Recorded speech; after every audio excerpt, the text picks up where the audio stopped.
Welcome to the Joy Format YGO, the YouTube channel that invests in the Genesys format to make sure it survives and thrives.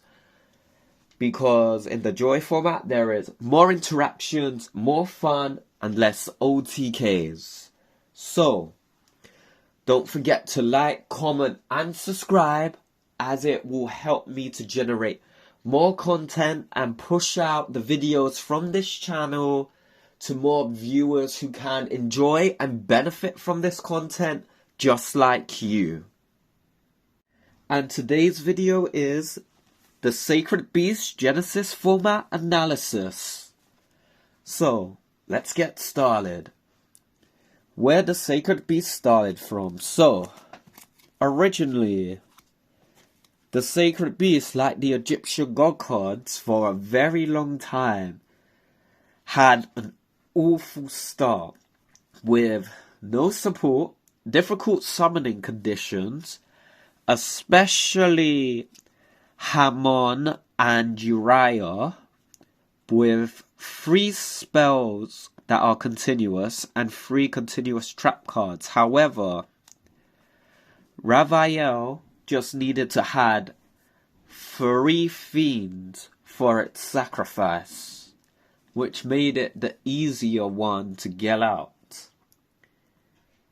However, their first support did came in the Yu-Gi-Oh! GX Legendary Collection, which was the Fusion Sacred Beast. However, where they are now is very good. Especially for Genesis, I can say if they are going pure with no text, nothing like that, they can be a good Genesis rogue.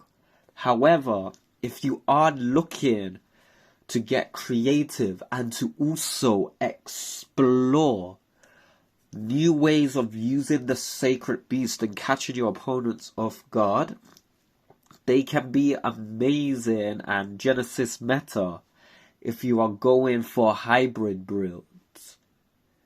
And also on top of that, they got their own structure decks as well, which honestly comes with a lot more needed support. Like the main searcher for Sacred Beast support in general, whether you want to search one of the Sacred Beasts or a spell or trap card that names them. They also got their fusion spell card, which allows you to get out their extra deck boss monsters. Opening of the Spirit Gate, which is another good searcher for the Sacred Beast, and it also allows them to use the little ones like this card and some others that I do not currently have with me at the moment to come back just from discarding a card to the graveyard to special summon a fiend with 0/0 attack and defense. So it's very helpful if you also want to get a certain one of their support to the graveyard as well.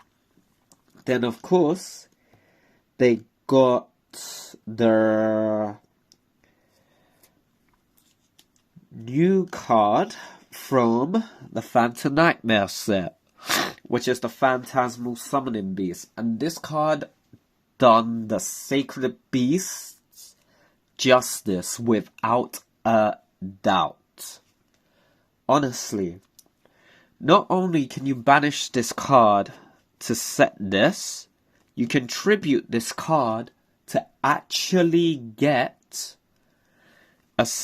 one of the Sacred Beasts,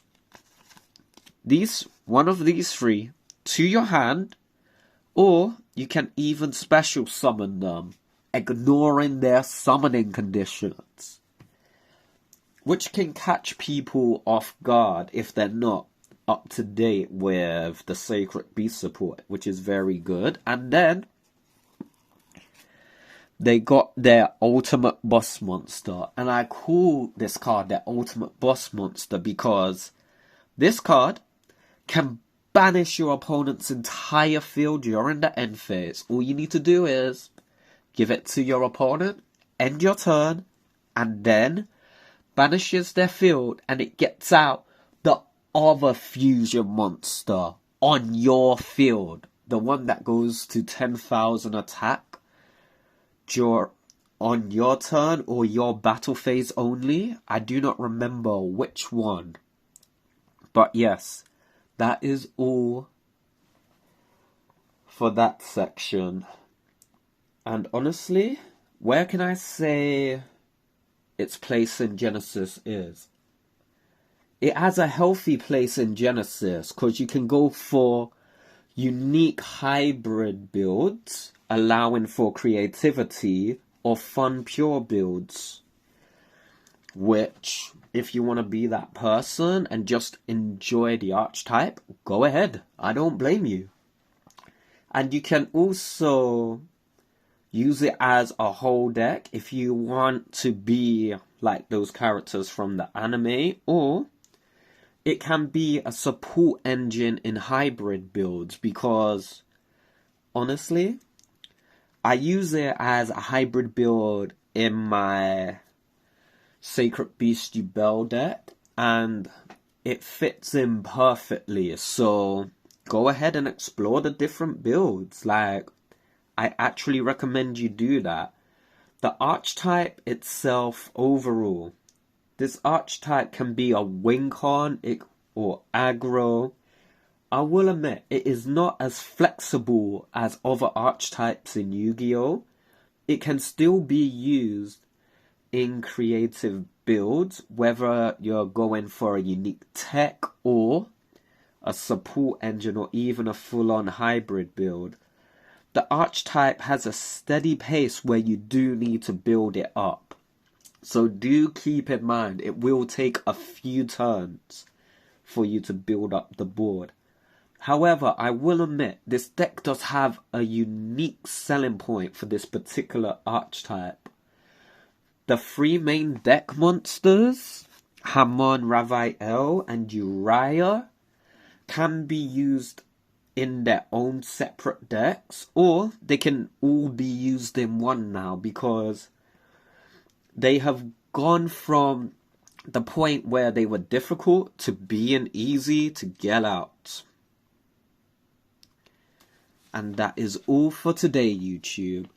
Do not forget to like, comment, and subscribe, as it does help me push out my content to reach more viewers who wants to enjoy and benefit from the Genesys format like yourself.